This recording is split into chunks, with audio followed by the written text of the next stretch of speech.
हमारी धरती में तमाम तरह की खगोलीय घटनाएं होती रहती हैं। सोलर स्टॉर्म भी इनमें से एक है। अमूमन सोलर स्टॉर्म हमारे वायुमंडल में एंट्री नहीं करते हैं, लेकिन जब इनका सामना हमारे सैटेलाइट से होता है तो कई इलाकों पर ब्लैकआउट होने का खतरा मंडराने लगता है। आखिर क्या होता है ये सोलर स्टॉर्म और इनसे होने वाला ब्लैकआउट क्या होता है, इस वीडियो में यही जानेंगे।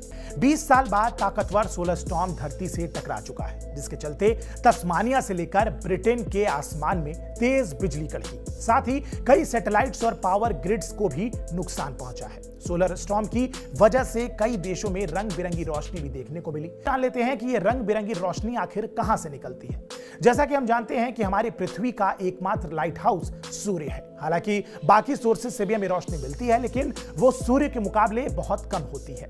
सूर्य हमारा सबसे करीबी तारा है। हम जानते हैं कि बाकी तारों की तरह सूर्य भी गैसों का एक गोला है, जिस पर हाइड्रोजन मौजूद है और सूर्य पर न्यूक्लियर फ्यूजन लगातार होता रहता है। यानी कि हाइड्रोजन के पार्टिकल्स आपस में जुड़कर हीलियम बनाते हैं और इस रिएक्शन से असीमित ऊर्जा निकलती है। साथ ही निकलते हैं कई तरह के पार्टिकल्स। इसे ऐसे समझिए जैसे किसी फटते हुए वॉल्केनो से पिघलता हुआ मैग्मा। सूर्य पर होने वाले विस्फोट से कोरोनल मास इजेक्शन यानी कि CME बनता है। इनकी वजह से ही सोलर स्टॉर्म आते हैं। अंतरिक्ष में सोलर स्टॉर्म की घटनाएं आम बात है, लेकिन जब यही कोरोनल मास इजेक्शन धरती की मैग्नेटिक फील्ड में एंट्री करता है तो ये एक चमकदार रोशनी में तब्दील हो जाता है। चमकदार रंग बिरंगी रोशनी को ही ऑरोरा कहा जाता है। ऐसे में इसे ऐसे भी समझ सकते हैं कि सूर्य की सतह से प्लाज्मा और मैग्नेटिक फील्ड का निकलना ही कोरोनल मास इजेक्शन है।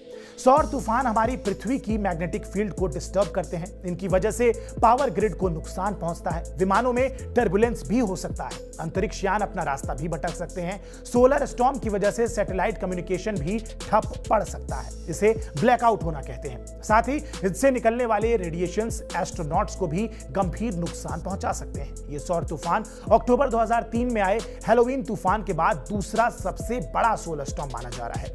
हैलोवीन की वजह से स्वीडन में ब्लैकआउट हुआ था। वैज्ञानिकों ने इस सोलर स्टॉर्म को लेकर चेतावनी जाहिर की है। उनका कहना है कि आने वाले दिनों में CME पार्टिकल्स की एंट्री हो सकती है।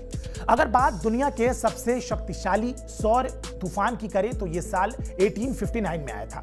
इसका नाम कैरिंगटन इवेंट था। इसकी वजह से कई देशों में टेलीग्राफ लाइनें खराब होने की बात सामने आई थी। सोलर स्टॉर्म इतना पावरफुल होता है कि कबूतर भी अपनी दिशा से भटक जाते हैं, जिसके चलते उनकी संख्या में भी बेहद कमी आ सकती है। अमेरिकी संस्था national oceanic and atmospheric administration के मुताबिक ये G4 कैटेगरी का जियोमैग्नेटिक तूफान है।